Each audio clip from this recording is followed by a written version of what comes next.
la mère, tandis que le second va être placé en couveuse. On va lui donner les biberons, puis on va échanger régulièrement les deux petits, de manière à ce que les deux aient accès au lait maternel, et de cette manière, la femelle s'économise.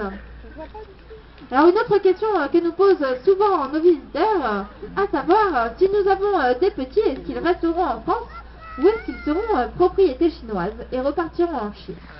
Eh bien, ils repartiront en Chine, ils seront bel et bien à propriété chinoise. Ils repartiront en Chine soit pour se reproduire à leur tour, soit pour pouvoir intégrer les premières étapes d'un programme de réintroduction, puisque malheureusement, le panda géant est une espèce très menacée à l'heure actuelle. Il ne subsisterait plus qu'environ 1800 individus dans la nature et à peu près 300 dans les parcs zoologiques. Plusieurs menaces pèsent sur cette espèce. Tout d'abord, la déforestation. En effet, les forêts de bambou sont détruites au profit de l'urbanisation ou bien transformées en terres agricoles.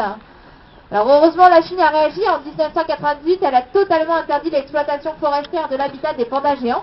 Et elle a ainsi créé 67 aires protégées. Deuxième menace, non plus liée à l'homme, mais liée à la reproduction des pandas géants. Je vous disais, une reproduction très compliquée, très délicate.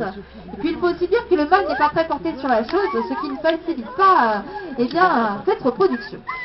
Troisième menace, liée à l'alimentation des pandas géants. Le bambou peut paraître être une plante qui pousse très bien, et c'est le cas. Toutefois, selon les variétés, ce bambou va fleurir tous les 10 à 100 ans. Puis ses racines vont rester inactives une dizaine d'années.